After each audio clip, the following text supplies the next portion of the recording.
Doctor Asif इजहार channel को subscribe करें और बेल आइकन को दबाना न भूलें ताकि हर नई वीडियो की अपडेट्स आप तक पहुंचती रहे। नहमदुहु व नसल्ली अला रसूलिहिल करीम अम्मा बाद फ़ाऊज़ु बिल्लाहि मिनश शैतानिर रजीम बिस्मिल्लाहिर्रहमानिर रहीम। मोहतरम ख़वातीन व हज़रात, डॉक्टर आसिफ इजहार आपके साथ। ख़वातीन व हज़रात, बहुत से दोस्तों ने हमसे सवाल किया कि बवासीर के बारे में आपको आगाही फ़राहम की जाए। तो ख़वातीन व हज़रात, बवासीर क्या चीज़ है, ये क्यों होती है, इसका इलाज क्या है और क्या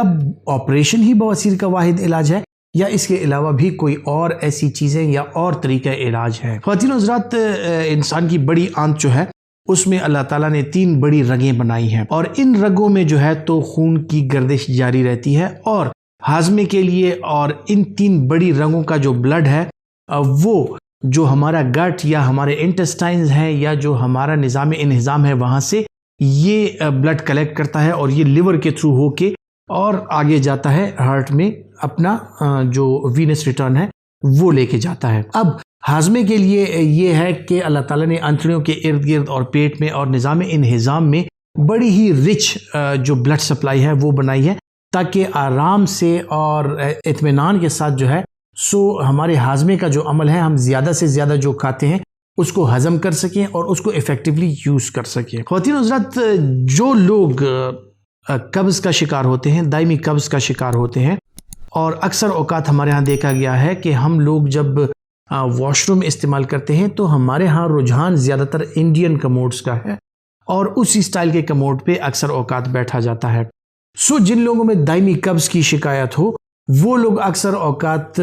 पाखाना पास करने के लिए, स्टूल पास करने के लिए या फारिग होने के लिए जो है ज़्यादा ज़ोर लगाते हैं और इस ज़ोर की वजह से जो है तो इन बड़ी रगों में जो 3 बड़ी रगें हैं जो पखाने की जगह पे आके मिलती हैं, इन 3 बड़ी रगों में खून का प्रेशर ज़्यादा हो जाता है। वक्त गुजरने के साथ साथ ये दाने की सी शक्ल इख्तियार कर लेते हैं और ये रगें जो हैं ये सूज जाती हैं, फूल जाती हैं, इनमें जो खून का प्रेशर है वो ज़्यादा हो जाता है और ये बवासीर की शक्ल इख्तियार कर लेते हैं। जो इनिशियली ये होता है कि इनमें सिर्फ सूजन होती है, इनसे खून नहीं आता। सो अक्सर औक़ात लोगों को जो खूनी बवासीर है उसकी शिकायत नहीं होती। लोग अक्सर शिकायत करते हैं कि हमें बादी बवासीर या गैस की शिकायत है। जब दायमी कब्ज़ रहने लग जाए और प्रेशर अप्लाई करने लग जाएं लोग और बार बार ये प्रेशर अप्लाई हो तो इन रगों में खून का प्रेशर जो है मुसलसल बढ़ता रहता है और एक टाइम ऐसे आता है कि ये रगें जो हैं ये फट जाती हैं और इनसे खून का अखराज जो है वो शुरू हो जाता है। और ये खून का अखराज जब पेशाब के साथ हो, बड़े पेशाब के साथ हो, पखाने के साथ हो, तो इसको अक्सर औक़ात खूनी बवासीर कहा जाता है, जो कि एक इंतहाई तकलीफ़ दे अमल है। अक्सर औक़ात जो है तो इसके साथ दर्द की कैफियत भी हो सकती है और बाज़ औक़ात जो है ये खून बग़ैर दर्द के पखाने के साथ आ रहा होता है। अब ख़वातीन व हज़रात, जो आपने देखा है बहुत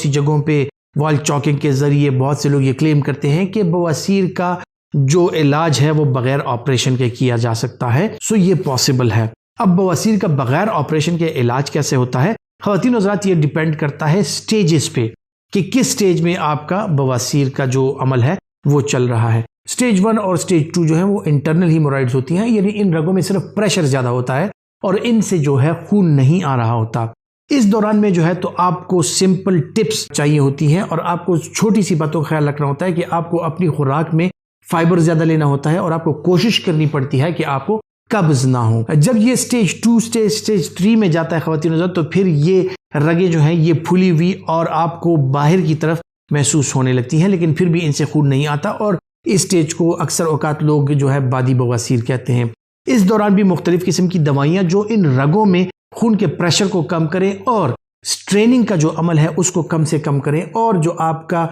कब्ज़ है उसको कम से कम करें, अपने पेट को नरम रखें, तो इस सूरत में भी बगैर ऑपरेशन के उसका इलाज हो जाता है। ख़वातीन हज़रात, जब फिर ये स्टेज 3 और स्टेज 4 में बढ़ते हैं, एक्सटर्नल हीमोरॉइड्स हो जाते हैं, ये रगें जो हैं ये इतनी सूज जाती हैं, इतनी फूल जाती हैं कि बाहर की तरफ आ जाती हैं और ये फट के तो इनसे खून आने लग जाता है। ये स्टेज 4 हीमोरॉइड्स होती हैं, एक्सटर्नल हीमोरॉइड्स, और इस दौरान में जो है तो अक्सर औक़ात फिर ऑपरेशन के ज़रिए ही इनका इलाज किया जा सकता है। मुख्तलिफ़ किस्म की दवाइयों से अफाका हो जाता है, लेकिन जो दायमी इलाज है वो ऑपरेशन के ज़रिए ही हो सकता है। जिन लोगों ने सवाल किया था कि क्या बवासीर का इलाज बग़ैर ऑपरेशन के पॉसिबल है, बिल्कुल बग़ैर ऑपरेशन के मुख्तलिफ़ किस्म की जो चीज़ें हैं उनके साथ बवासीर का इलाज पॉसिबल है। सर्जरी के अलावा ख़वातीन और हज़रात जो स्टेज 3 के मरीज़ हैं उनमें अक्सर औकात इन रगों में हम स्क्लेरोथेरेपी के ज़रिए स्क्लेरोथेरेप्यूटिक एजेंट इंजेक्ट करते हैं, जो इन रगों को इंजेक्शन के ज़रिए जला दिया जाता है। सो उससे भी बवासीर का इलाज हो जाता है,